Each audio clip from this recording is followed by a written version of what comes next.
The red are the executives that are Jewish at these companies. The red media is making money off of blacks being serial killers to each other.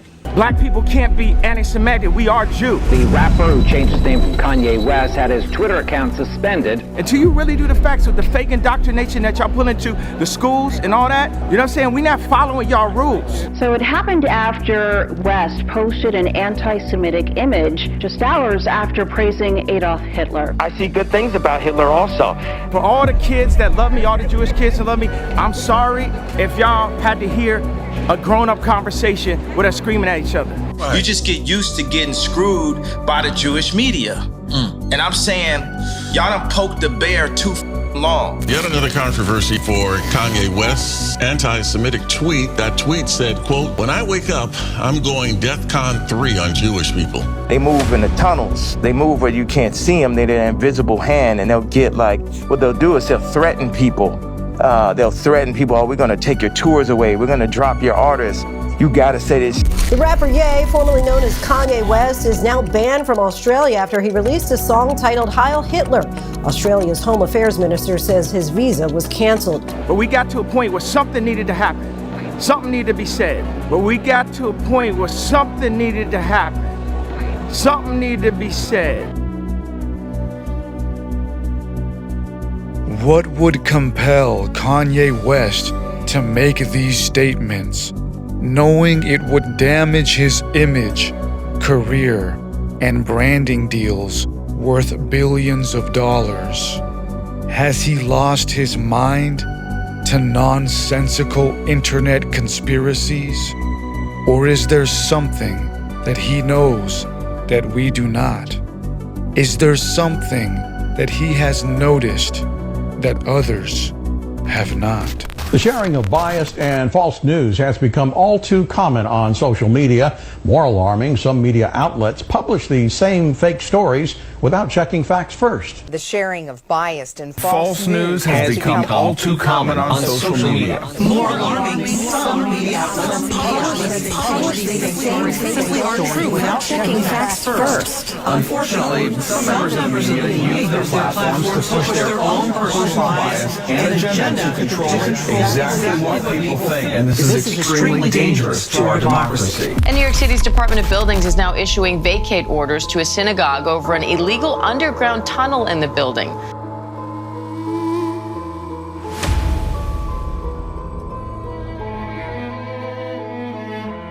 If I were a Jew, I'd be a Zionist. I am a Zionist. You don't have to be a Jew to be a Zionist. You don't have to be a Jew to be a Zionist. Thousands of people have taken to the streets of Tel Aviv to protest the Israeli government's plan to escalate the war in Gaza. Humiliating every single man, woman, and child as we destroy their homes, set fire to them, and make fun of it. Israel has not had any peace in 40 years, and she will never have any peace. Breaking news on the Israel-Gaza war. A United Nations investigation team says Israel has committed genocide against Palestinians in the Gaza Strip. Now, Jerusalem again will soon be surrounded by armies.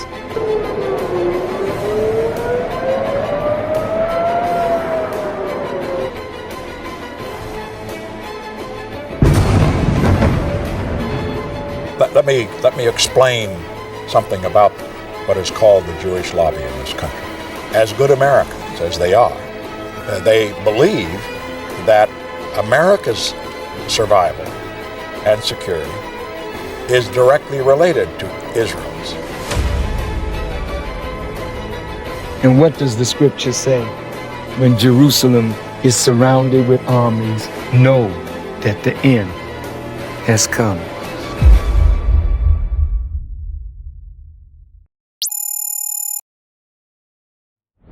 There's some grand conspiracy, like we're all being puppet mastered by manipulated. It's always Jews. They think the Jews are the Jew. It always gets to the Jews. It'll start somewhere and then goes to the Jews. We have a political battle on our hands. It's over TikTok on Capitol Hill, and it comes as anti-Semitism and hate spread rampantly on the platform.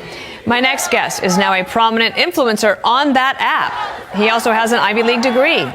And he says what he's seen terrifies him. It's comedian and social media influencer Zach Sage. You really have seen since October 7th especially, the algorithm seems to have taken a bit of an ominous turn. I mean, the moment for me I started getting terrified was when you saw Gen Z supporting Osama bin Laden. I mean, this has gone in a crazy direction. There's Holocaust denialism rampant throughout the app. This is where you're seeing the most misinformation and anti-Israel, propaganda as much as possible.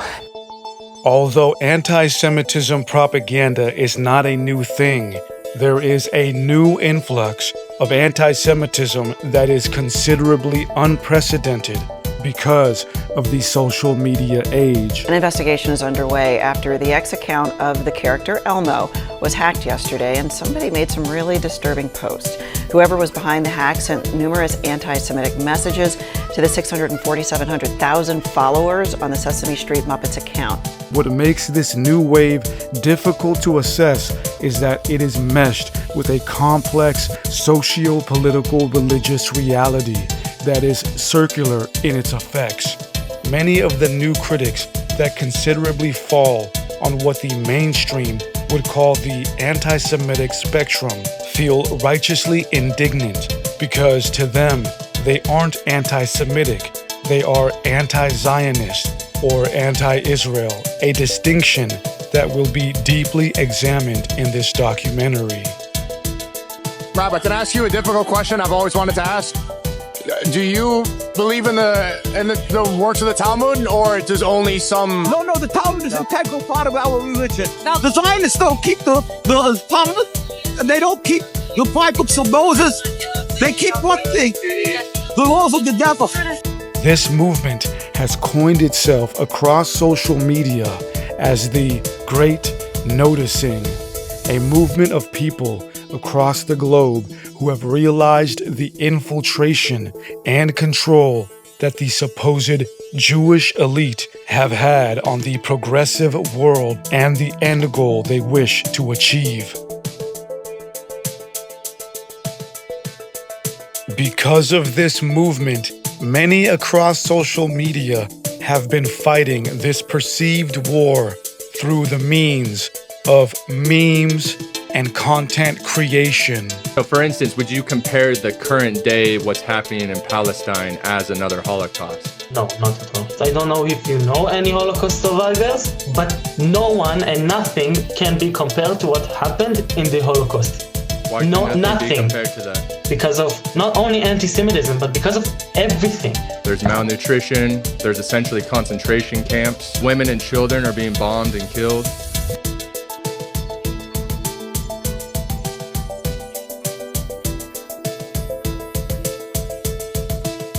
Israel controls America. Saying anything otherwise is absurd. It's counterfactual. How could, in the middle of a famine, forced famine, all of these dead children, 98% of our government is still kissing Israel's ass, and our media, oh no, congressional hearings on anti-Semitism, protect the poor Israelis. The real problem is how you guys are offending the Israelis.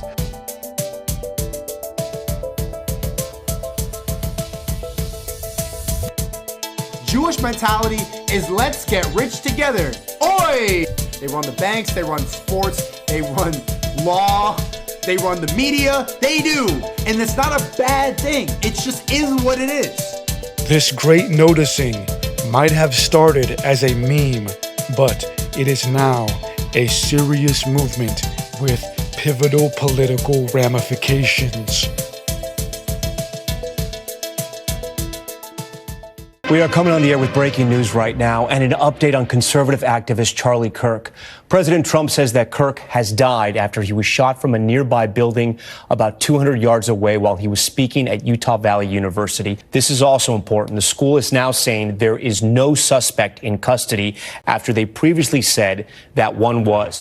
Charlie Kirk's death sparked global effects, empowering the left, enraging the right, and shocking those in the center.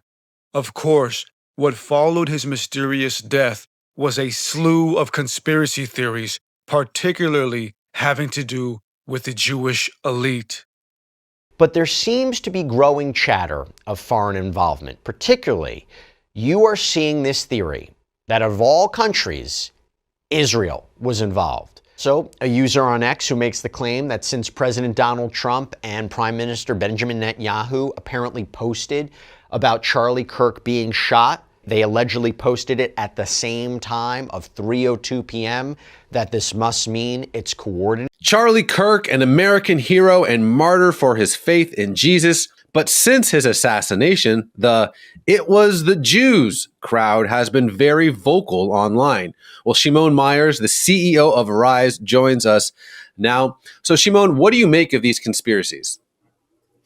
Not a whole lot, to be honest with you. Charlie Kirk was an outspoken friend of Israel until the day he died. And yes, he had some criticisms for Israel. He had some criticisms for Israel. He did not like Bibi Netanyahu, and he said that to me many times, and he said it to people around him many times. And so he would text me and say, "Man, I'm really taking a lot of heat for this, and people are really mad." The American Jewish Committee called in a statement Charlie Kirk an anti-Semite and, quote, dangerous. Charlie Kirk. There's no coming back from watching Charlie Kirk slowly uncork his true feelings about Israel, if those are his true feelings. That would have destroyed the American support for Israel. That would have entirely alienated the entire right wing under 25. Until we feel conclusive evidence, which is not likely to even really ever happen for most of us, we should be asking questions and seeking the truth. Although Kirk was an avid supporter of Israel throughout his career, he was strangely beginning to shift his views on Israel towards the end of his life. And it's this very swift change right before his mysterious death that has fueled many of the conspiracy theories online. In the following video, we will see a young Kirk embracing his love for Israel, followed by various videos of him towards the end of his life sternly shifting his views on Israel as a political power. I was programmed by the Western media to have certain lies programmed into my head. And I think to myself, if they only knew the self-restraint, if they only knew the moral conduct that the IDF operates with every day, if they only knew the moral conduct that the IDF operates with every day. We don't talk about Israeli politics very often, and most Americans don't know this. The last 9 months, Israel is on the brink of civil war because Bibi Netanyahu is basically redefining the Israeli constitution. That's not an exaggeration, right? He said the judicial branch has too much power. There were protests planned this week against Netanyahu, where they anticipated tens of thousands of people to take to the streets. That's all gone, Patrick. Netanyahu now has an emergency government and a mandate to lead. I think some questions need to be asked. Was there a stand-down order? That is a legitimate, non-conspiracy question. And one thing a friend said to me, interestingly, which is, okay, Charlie, we've pushed back against the media on COVID, on lockdowns, on Ukraine, on the border, on, so like, maybe we should also ask a question, is the media totally presenting the truth when it comes to Israel? Just a question, you know, that maybe we shouldn't believe everything the media says, because I gotta be careful the way I say this. They're gonna try to ethnically cleanse Gaza. I mean, I don't use that term lightly, okay? Ben, I know this might be a tougher question, but Bibi said, quote, I didn't like how he said this, I'll be honest. You can't be MAGA if you're anti-Israel. And I will say this, the behavior by a lot, both privately and publicly, are pushing people like you and me away. Not like we're gonna be pro-Hamas, not like we're gonna, but we're like, honestly, the way you are treating me is so repulsive. I have text messages, Megan, calling me an anti-Semite. I love Israel, I want Israel to win. But my moral character is now being put into question, Megan. Not my decisions, not like, hey, are you doing this? Is it smart or is it dumb? But no, I am a bad person if I do this. There are some serious questions here, Patrick. And let me tell you, my pattern recognition over the last 5 years has become pretty sharp. COVID, Maui fires, Epstein. When I see a story and it doesn't click, our guts are usually right. One of his closest friends Candace Owens, was very revealing in what she believed was anecdotal evidence that the shift we saw in Kirk's attitude was coming from an authentic place that the world was not privileged to see in its entirety because, as she insinuates, it was Israel that executed him. I believe, in fact, I know, that towards the end, Charlie was fighting for custody of himself. Charlie was concerned about Israel and their influence on American politics and how they were pushing things that he felt were in conflict with his beliefs, free speech. A couple of weeks ago, before Charlie lost his life, Charlie was in the Hamptons and he had an intervention by Bill Ackman because Charlie's rational thoughts about Israel were a no-no. This is not the route that you should be going on.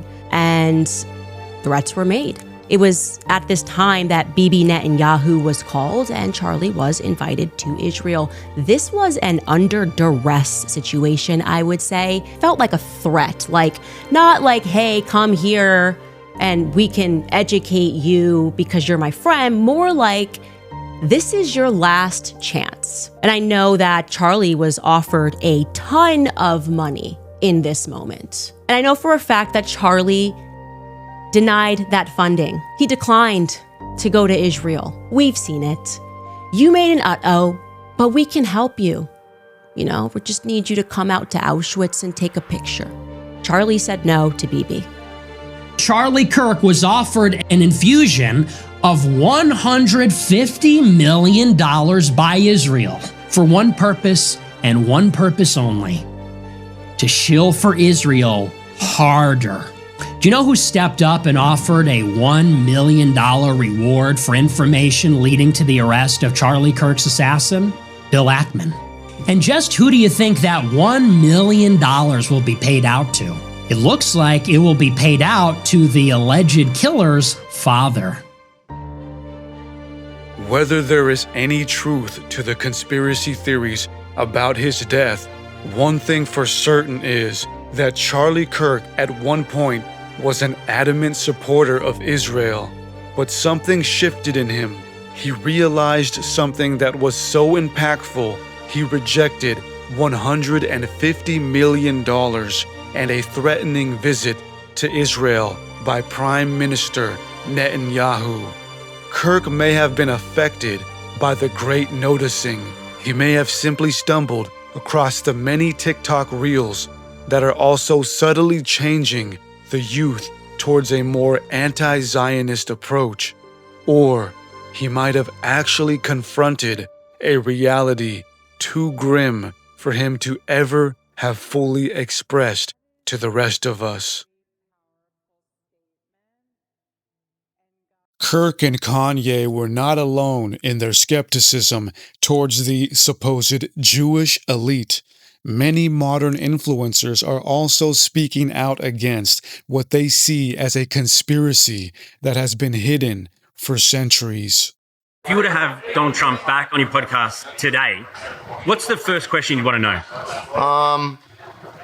I think my things would be why we're being supportive of the genocide in Gaza. Why are we helping with that? I think it's making a lot of people feel really scared that it's hurting our feelings. Why are we supporting that? Yeah. And then why wouldn't we come to the rescue of the people over there? I think those are my thoughts. It's why are we being over there? When will we help to come to the rescue of the Palestinian people? Oh, the Epstein thing? Yeah. It's I think people just don't believe that the government works for the people anymore. Israeli influence, because that's a big thing now. How much Israeli influence is there in American politics, Oh, there's a lot, yeah. And it seems to be a ton. I feel like America's just it feels like we're just owned by Israel, And we just never knew it. I've been to Israel. I went there. I was told how great it is. They took me around, showed me all these great places. I also had a friend that was visiting his family in the West Bank. And he kept being come see me, come see me. I really want to show you around and show you what they do.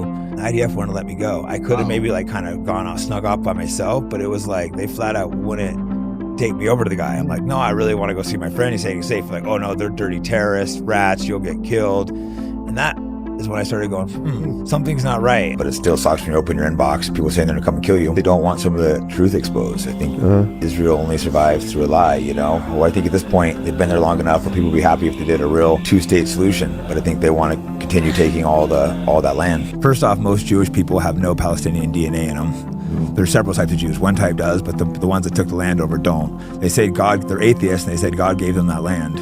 Wait a minute. It's crazy. Is the Daily Wire an American media platform or is it an Israeli media platform? If the rule is, I'm just saying, if the rule is you cannot be critical, because he has no problem being very critical of America. Yep. He's critical of the left in America. Left is half the country. You have no problem eviscerating half of the country. But you can't criticize Israel as a country. That's just another country unless you're saying, and you're clearly admitting, that the Daily Wire is an arm of the Israeli propaganda machine. Is that? Oof. Are you manipulating the religious right in America so that you could take all their money and then in the process restricting free speech, one of the core tenets of the American identity? Ben. Oof. Benjamin. What is happening? Do you believe attitudes on the right towards Israel are changing? Young Republicans, according to some polls, seem to be much less gung-ho and blindly pro-Israeli than older Republicans. Yeah, I think not only is it changing, but changing in a profoundly rapid, amount of time. The major reason for this, I think, is kind of the same on the left and the right, which is that the Zionists, as you know, because you've worked in these areas more than I have, but in terms of corporate media and the old legacy media, you just can't overstate the amount of control. What Israel's doing to Gaza is too evil. I understand why Israel has lost support on the right. Opinion polling shows that Zoomers aren't Zionists. 60% of Americans aged 18 to 24 support Hamas over Israel. And for any Israelis watching this right now, I want you to be clear. I want you to understand this, okay? You are hated internationally. Hated. The whole international community loathes you. Young American citizens in this country, both left and right, loathe you. And eventually, these are the people who are going to come into power. Don't be mistaken based on the propaganda you hear in American media. That's not representative of how the American people feel about you. You're hated. And it's not because you're Jewish. It's because you slaughter innocent people. It's because you think you're God's chosen people when you act like absolute demons. In a non-linear fashion, social media feed posters, meme lords, and amateur influencers fuel the rage, which exemplifies what the macro influencers are professing to expose. Noticing's accelerating, and Bibi Netanyahu and our entire AIPAC-owned government, they are not happy about it. They said, stop noticing things and being anti-Semitic. Never forget, Israel did 9/11. I think we can all come together on that, whether you're liberal, conservative. Israel did 9/11. Yeah. They are not our greatest ally. Is the great noticing just people yelling into an echo chamber? Or is there good reason for them to believe that the conspiracy exists? The common point of contention with the people who adhere to this conspiracy is the fact that America and Israel have had a complex relationship through Zionism that has, in their mind, pushed the world towards a destabilized state meant to force us into a final end times reality. Although the Great Noticing is a burgeoning movement online, there have been notable influencers of the past who have also shared this sentiment. Israel was created as the instrument to bring about the Battle of Armageddon and the fulfillment of prophecy, a war that would be so terrible, where nuclear weapons will be used, so that the American citizens and the other people in the world will get down on their knees and beg for no more war. And what is the answer to that? They're going to be told the only way we can guarantee no more war is if we destroy the sovereignty of nations and we come together as one humanity in a one world government. Right. Now I'm telling you, unless the American people wake up and stop it, the Battle of Armageddon will become a reality. Read the book of Revelations, whether you believe in the book or not, read it, because the men who are bringing this about are using it as their script. Well, the UN did indeed charter Israel as a sovereign nation. They were the ones who created this state. That is correct. It was really created by Great Britain and the United States, with the United States being the major instigant.